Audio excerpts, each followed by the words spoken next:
todas as coisas. Nós somos a Dominicana Ressurreição, uma família. É muito bem-vindo, irmão. Para quem não me conhece ainda, meu nome é Pedro, sou pastor aqui da Igreja da Ressurreição Bom. Posso falar o playback, Daniel? Então, você é muito bem-vindo aqui.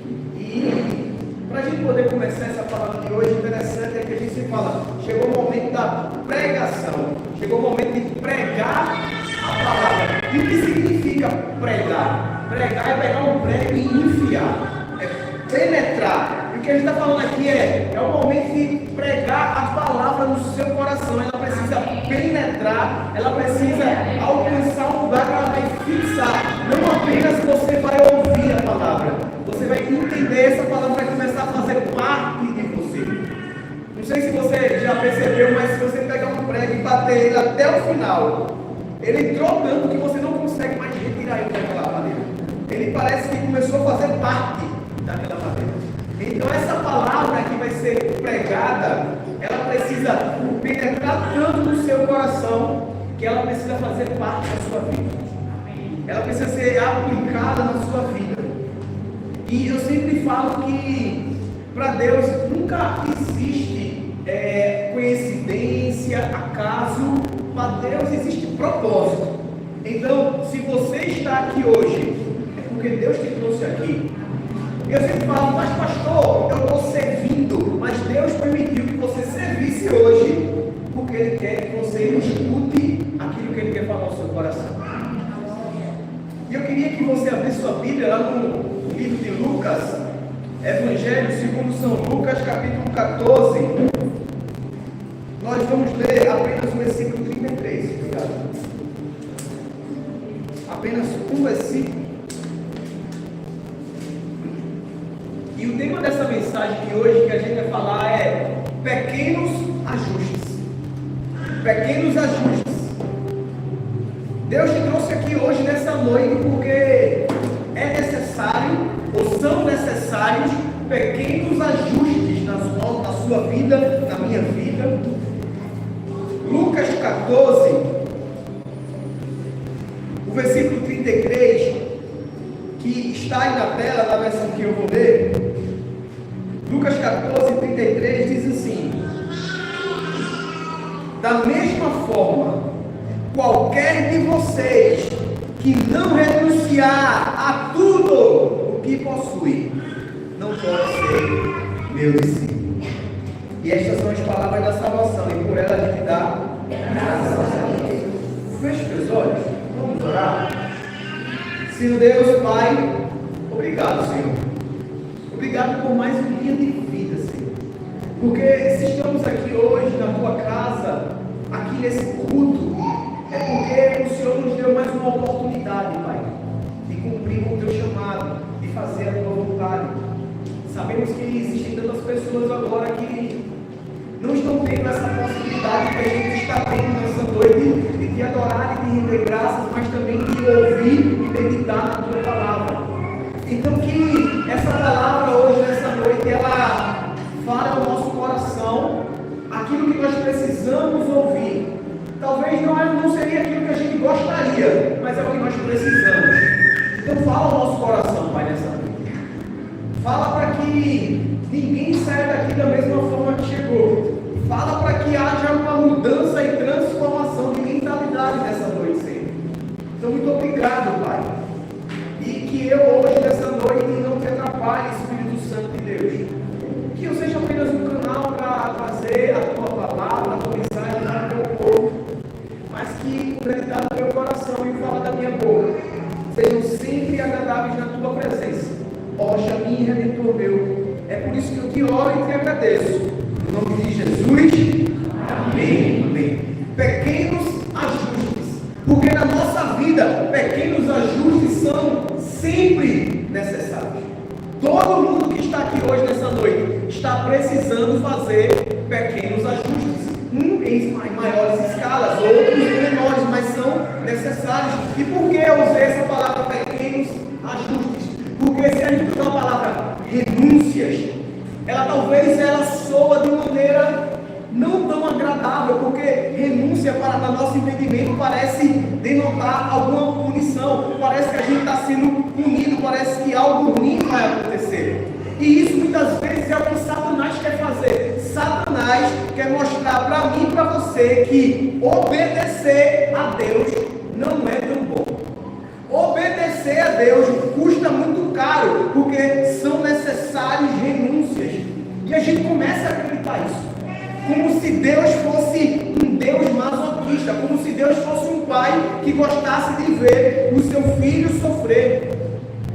Porque parece que não existe prazer na obediência, mas Satanás ele não mostra as consequências da desobediência. Porque desobedecer custa muito caro.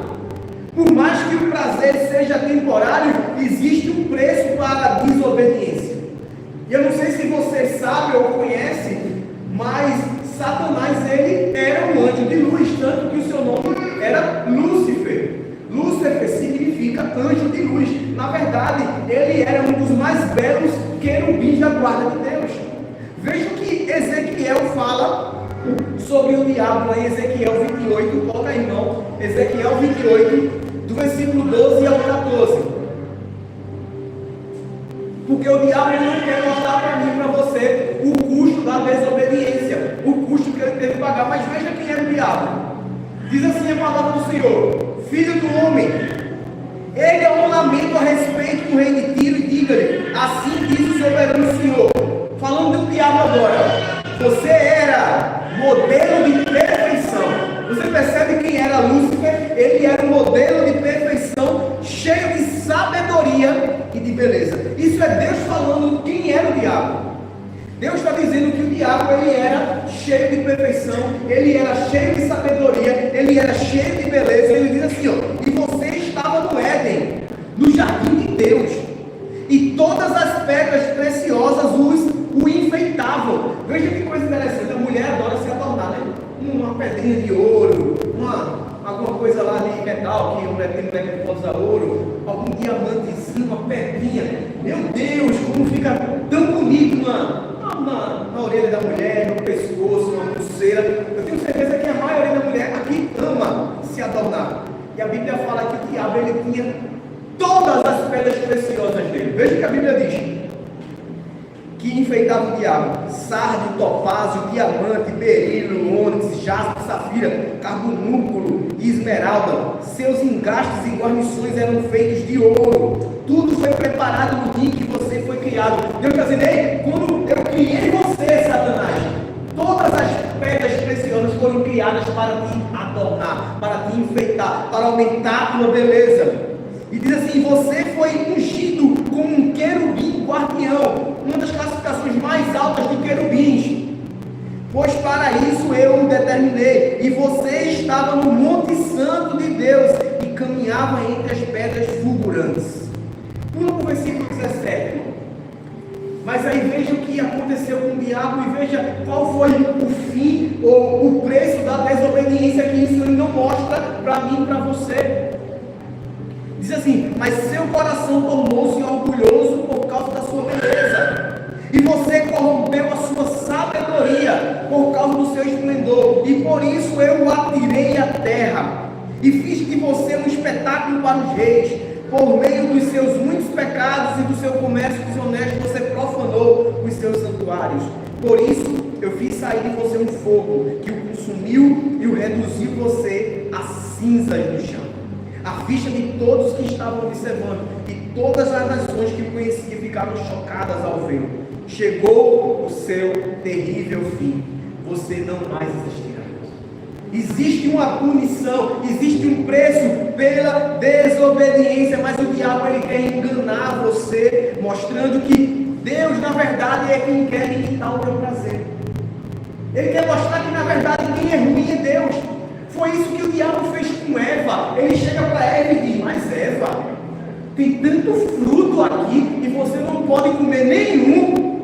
Ele está mostrando: ei, que Deus é esse que cria tanta fruta e não deixou você comer nenhuma? Ela: não, foi só uma, tal. Mas ele fala: sabe qual é o problema de Deus? É que Ele não quer que você seja igual a Ele. Ele não quer que você tenha sabedoria, nem conhecimento do bem e do mal. E a gente sabe que a mulher caiu.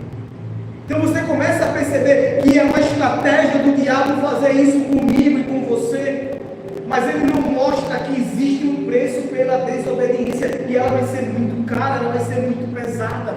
E talvez é isso que está acontecendo comigo e com você. Você começa a pensar: meu Deus, será que vale a pena ficar com uma mulher só? Tem tantas outras mulheres para eu experimentar, eu vou escolher ficar com uma só. A mesma coisa que o diabo fez com Eva, ele faz para muito homem aqui. Ele diz: olha, tem tanta mulher na academia, tu quer ficar com uma só assim?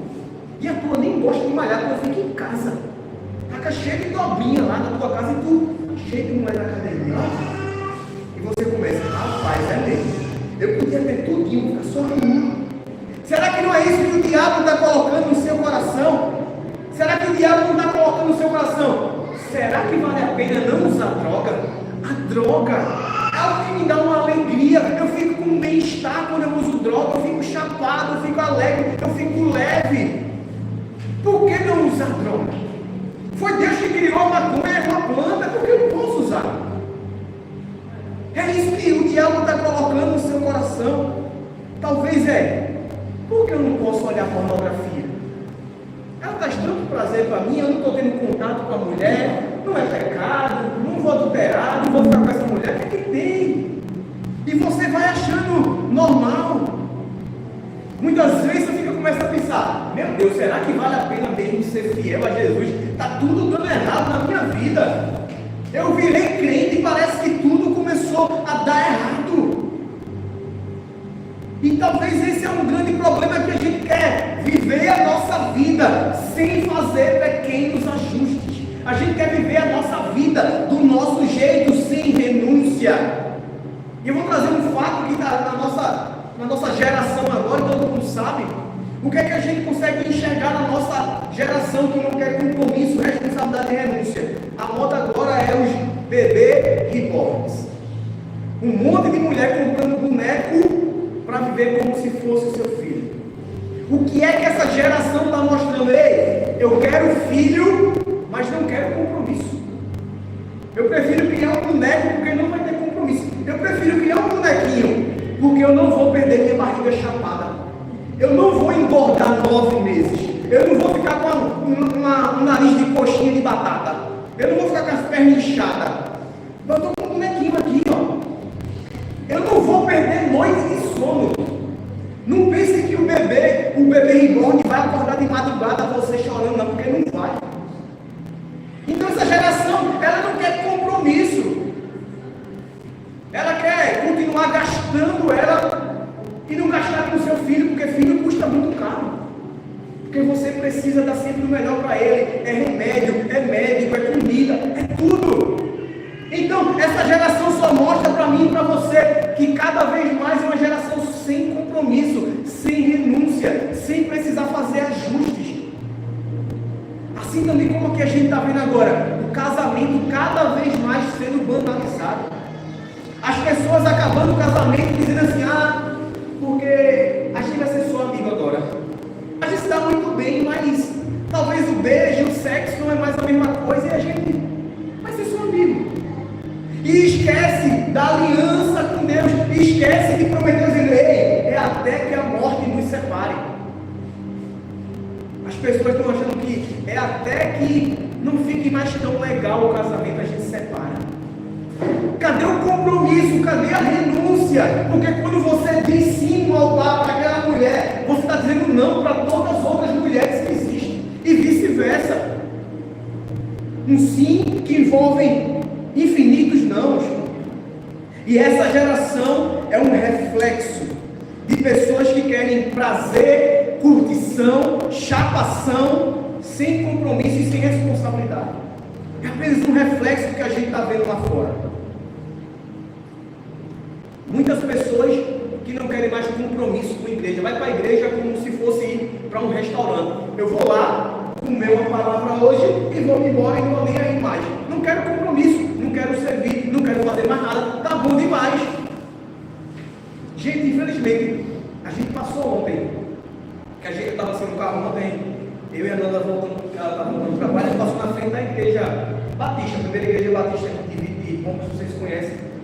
tinha 6 pessoas assistindo. 6 pessoas. Ninguém quer compromisso mais com a igreja, com nada.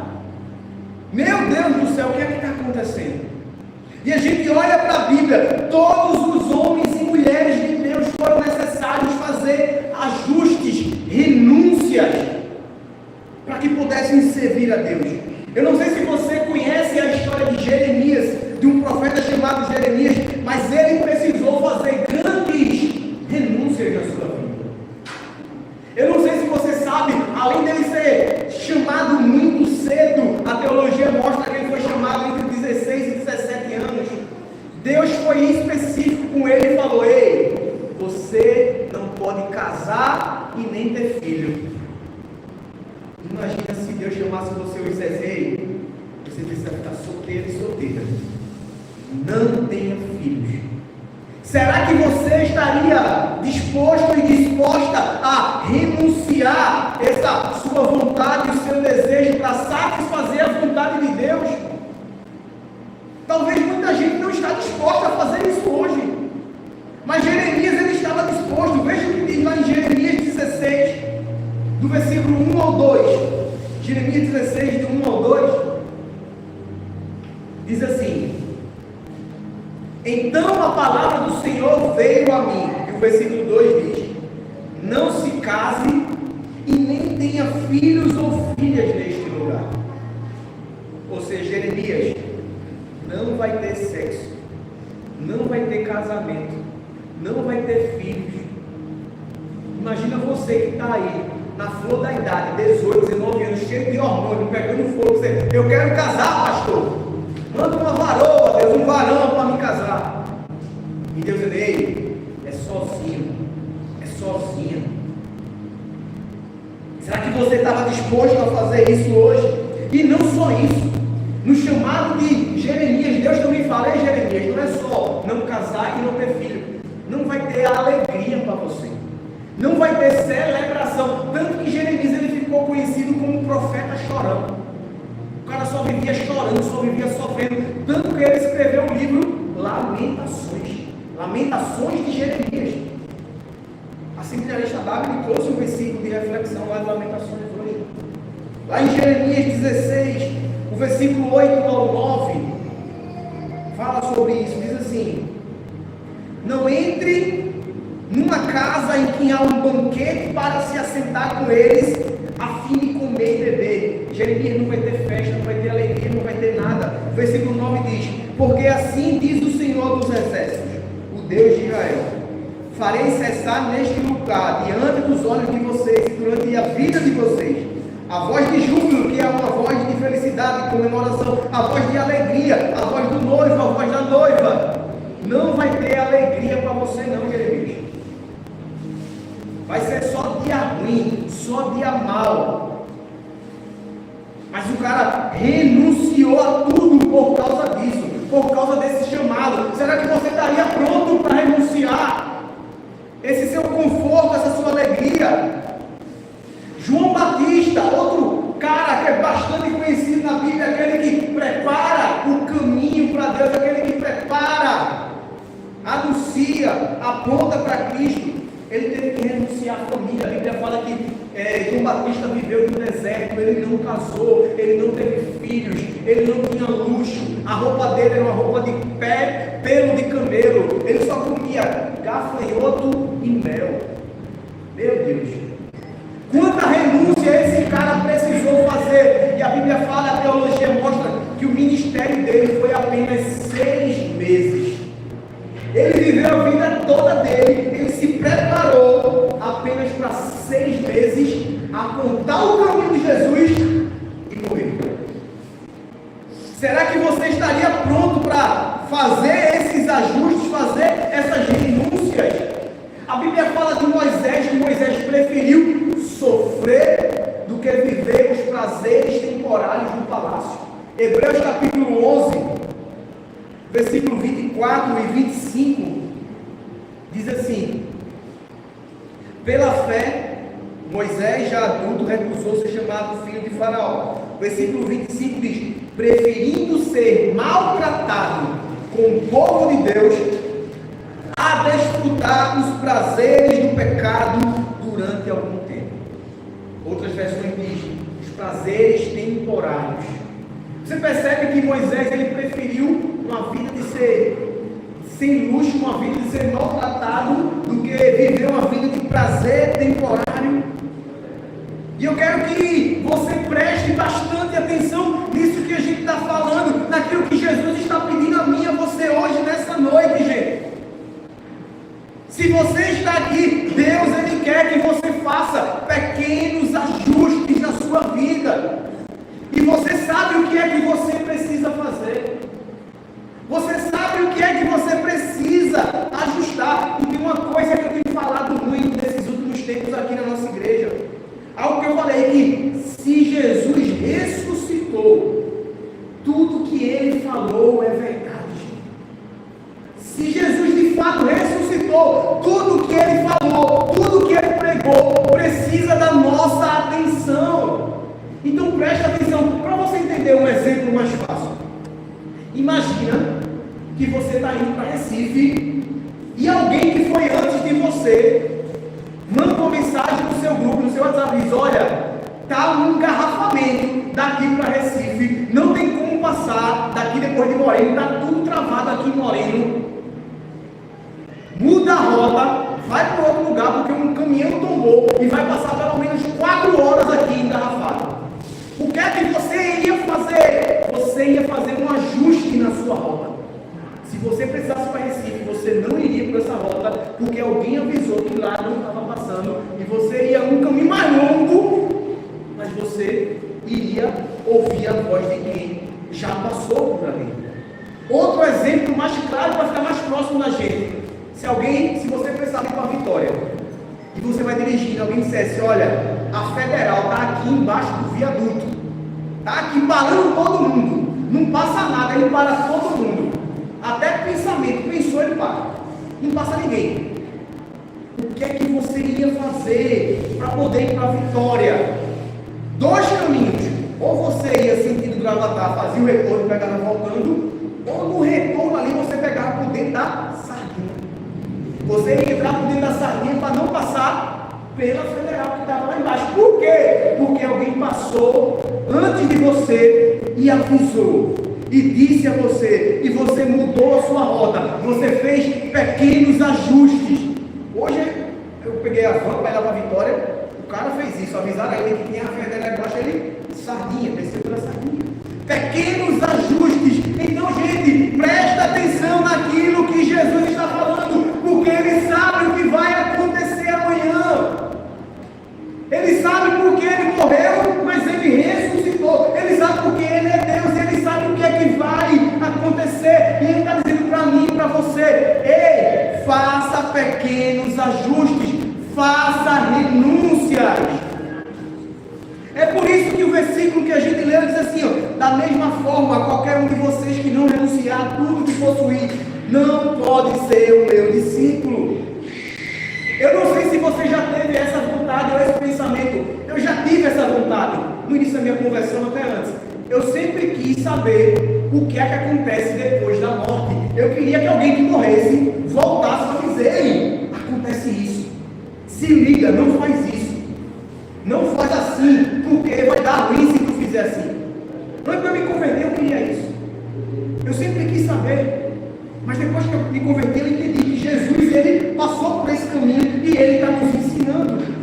E veja que coisa interessante. Existe uma passagem na Bíblia que Jesus fala sobre isso, sobre algo que aconteceu. Uma história chamada do rico e Lázaro. E preste atenção nisso, porque não é uma parábola, não é uma historinha que Jesus inventou para explicar, foi algo que aconteceu. E a teologia confirma tanto isso, tanto que Jesus não diz o nome do rico, ele diz: ó, é o rico e Lázaro. Porque poderia ter alguém que conhecia essa pessoa em vida, e para não falar o nome, ele não diz o nome, porque não é uma história, não é uma parábola, mas é algo que aconteceu. Preste atenção, lá em Lucas 16, do versículo 19 a 31. Se você nunca ouviu essa passagem, preste bastante atenção e lembre não é uma historinha, não é uma parábola para ensinar algo, é algo que aconteceu. Então aquilo que eu queria de alguém que morreu voltasse para falar, Jesus está falando, ei, eu estou trazendo isso. E veja, diz assim, a partir do versículo 19: havia um homem rico que se vestia de púrpura e de linho fino e vivia no luxo todos os dias. E diante do seu portão, fora, deixava um mendigo chamado Lázaro, coberto de chagas. E este ansiava comer o que caía da mesa do rico. E em vez disso, os cães vinham lamber suas feridas. Chegou o dia em que o mendigo morreu, e os anjos o levaram para junto de Abraão. E o rico também morreu e foi sepultado no Hades, ou em algumas versões do inferno, onde estava sendo atormentado. E ele olhou para cima e viu Abraão de longe, com Lázaro ao seu lado. Então chamou: pai Abraão, tem misericórdia de mim, e manda que Lázaro molhe a ponta do dedo na água e refresque a minha língua, porque estou sofrendo com muito calor neste fogo. Presta atenção. Então esse ambiente é um ambiente de dor, de tormento, de calor, de fogo, ao ponto de dizer, por favor, uma gota de água. Gente, quando você está morrendo de sede, você não toma uma gota de água, porque não vai saciar a sua sede.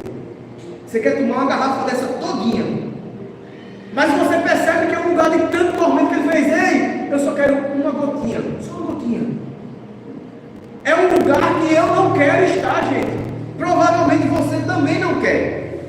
E ele continuou dizendo, mas Abraão respondeu, filho, lembre-se de que durante a sua vida você recebeu coisas boas, enquanto que Lázaro recebeu coisas más. Agora, porém, ele está sendo consolado aqui, você está em sofrimento, e além disso, entre vocês e nós há um grande abismo, de forma de que os que desejam passar para o nosso lado ou para o seu, não tem como, ninguém consegue, ele diz. E aí ele fala algo interessante, ele diz assim, ele respondeu, então eu lhe suplico, pai, manda Lázaro ir à casa do meu pai, pois tenho 5 irmãos, deixa que ele os avise, a fim de que eles não venham também para este lugar de tormento. Presta atenção, é um lugar tão ruim. Lembra da história do engarrafamento? Ei, não vem por aqui não, que está tendo engarrafamento, está tendo crise, não vem não. Perfeito? Por favor, manda Lázaro, ressuscita Lázaro, manda ele para os meus irmãos, porque aqui é tão ruim, que eu não quero que ninguém venha para cá. Ninguém venha para cá. E Abraão responde, eles têm Moisés e os profetas, que os ouçam. Não para Abraão, disse ele, mas se alguém dentre os mortos fosse até eles se arrependeriam. E Abraão respondeu, se não ouvem a Moisés e aos profetas, tampouco se deixarão convencer, ainda que ressuscite alguém dentre os mortos. Gente, presta muita atenção. Jesus está falando de algo que aconteceu. Você está ouvindo da experiência de alguém que sabe qual é o outro lado. E ele está dizendo que existe um lugar de tormento, um lugar de dor, um lugar de sofrimento. E não adianta trazer alguém para ressuscitar, porque aqueles que têm um coração endurecido vão continuar sem acreditar. Mas é aquilo que eu falo, gente, se Jesus ressuscitou, tudo que ele falou é a extrema verdade. Tudo que ele falou é verdade e tem validade. E talvez ainda o seu coração, mesmo ouvindo verdades, está preferindo fazer escolhas erradas, porque você está olhando para prazer temporário, feito esse rio para você. Na sua vida você só queria viver de prazer temporário. Você tinha tudo, mas não soube fazer o que era correto. E talvez você ainda está vivendo assim. Então preste atenção. Deus te trouxe aqui hoje, nessa noite, para você fazer pequenos ajustes na sua vida. E outra coisa que você precisa entender, gente, que quando você decidir fazer pequenos ajustes, não pense que vai ser fácil. Porque a gente acha, pastor, então vou fazer ajuste. Mas vai ser fácil? Não vai. Não vai ser fácil. Porque quando você tentar mudar, vai ter muita coisa que vai se levantar para parar você. Vai ter muita coisa que vai se levantar para fazer você desistir, talvez dentro da sua própria casa. Vai ter oposição. Vai dizer que você não consegue, vai dizer que não vale a pena. Para que fazer isso? Talvez quando você tentar fazer pequenos ajustes, você vai desanimar. Talvez você vai querer parar de servir, vai desanimar do seu ministério. Talvez você vai cair durante o processo. Você vai dizer, não vale a pena não. Eu tentei, caí de novo, não vai dar. Talvez é isso que tenha acontecido com você. E você vai pensar que não vale a pena uma mudança. Porque sua mente ela vai tentar sabotar você para você desistir. Mas a Bíblia fala que aquele que perseverar até o final será salvo. A Bíblia fala que existe uma coroa da vida para aqueles que permanecerem fiéis. Então nós precisamos fazer esses pequenos ajustes. Talvez você já é crente, talvez você já está na caminhada, talvez você já diga, pastor, eu já fiz pequenos ajustes na minha vida, mas entenda que a revelação de Deus, ela é sempre gradual e progressiva. Então vai ter coisas que Deus não te pediu no começo da tua conversão, mas que Ele vai começar a pedir agora. Você já fez pequenos ajustes lá atrás, mas Deus vai começar a pedir outras coisas, porque quanto mais intimidade, mais profundidade, Deus vai começar a pedir mais coisas profundas, mais coisas maiores. Porque quanto maior o nível de intimidade, maior é a exigência de algumas coisas. Gente, preste atenção. Você, quando está passando uma crise financeira, você não vai sair pedindo dinheiro para todo mundo, não. Você vai para quem você tem intimidade, para quem você confia, para quem você consegue realmente confiar. Quando você está em crise no seu casamento, você não sai dizendo para todo mundo, não. Meu casamento está em crise. Você não vai postar isso no Instagram. Mas você vai se abrir com quem tem intimidade com você, com quem tem profundidade. Então Deus ele vai revelar coisas, Ele vai pedir coisas que Ele não tinha pedido até agora. Veja que coisa interessante. Deus, quando chama Abraão, Ele não pede o sacrifício de Isaac no início da caminhada de Abraão. Porque Ele sabia que talvez no início da caminhada, Abraão não estaria disposto a sacrificar o seu filho. Foi necessário passar 30 anos. 30 anos até Deus pedir o sacrifício de Isaac, do seu filho amado. Porque Deus sabia que se Ele pedisse no começo, talvez Abraão não iria fazer isso. Mas a intimidade fez com que ele abrisse mão de algo que era tão valioso para ele. O chamado de Paulo também foi assim, gente, é interessante. Porque quando Paulo vai ter um encontro com Jesus no caminho de Damasco, a gente acha que daquele dia em diante Paulo já começou a pregar, a evangelizar, já ser aquele cara que ele foi. E não foi. A Bíblia fala que quando ele tem esse encontro com Jesus, que depois de 3 dias, Ananias vai lá, ora por ele volta a enxergar. A Bíblia fala, e a gente vai ver nas entrelinhas e em outros evangelhos, que ele foi para o deserto da Arábia, passou 3 anos. Depois que ele volta, ele passa mais 10 anos na cidade de Tarsis. Ou seja, Paulo passou 13 anos para iniciar o ministério dele. Quando Barnabé vai lá em Tarsis e leva Paulo para Antioquia, e lá eles começam o evangelho, e lá Paulo começa a fazer as viagens missionárias. 13 anos. Por que tanto tempo, pastor? Porque talvez no início Paulo não estava preparado para sofrer tanto. Paulo não estava pronto para renunciar a tanta coisa. Paulo não estava pronto para apanhar e ser preso pelo evangelho. Mas depois de 13 anos de caminhada e intimidade, ele se preparou. Ao ponto de ele estar preparado de não só renunciar, mas ao ponto de ele estar preparado para morrer pelo evangelho. Atos capítulo 20, versículo 24. Diz assim, isso aqui é Paulo falando, depois que as pessoas dizem, ó Paulo, se tu for para Jerusalém, tu vai morrer, tu vai ser preso, vão te prender, vai dar tudo errado. E Paulo disse, todavia, eu não me importo. O povo está dizendo, ei Paulo, tu vai morrer. Imagina alguém dizendo para você, eu digo, Sena, a gente vai para uma campanha evangelística lá na Sardinha. Mas só que o dono da boca da Sardinha disse, se tu chegar lá, ele vai te matar. Será que Senna ia passar dentro dizendo que o cara está esperando ele lá, já para matar ele? Provavelmente a gente não ia. Você vê, pastor, aí tá, tem uma bronca lá, tem um cara querendo me matar, eu prefiro não ir para cá. Mas em outro lugar eu vou. Mas não vou não. Mas o que Paulo estava dizendo, ei, todavia eu não me importo. E nem considero a minha vida de valor algum para mim mesmo. Eu não me importo com minha vida, tanto faz. O que me importa é o quê? Ele diz assim, se tão somente eu puder terminar a corrida e completar o ministério que o Senhor Jesus me confiou, que é o de testemunhar o Evangelho da graça de Deus. Então, ei, eu não me importo com minha vida não, gente. Se vai me prender, se vai me matar, está tudo certo. Eu só me importo porque eu quero completar o meu chamado. Eu quero falar de Jesus para as pessoas. É isso que é importante. Ele estava pronto para morrer pelo Evangelho. E eu pergunto a você, ei, o que é que Deus está te pedindo hoje? Quais são os pequenos ajustes que você está precisando fazer hoje? Será que você está precisando ter mais tempo para Deus?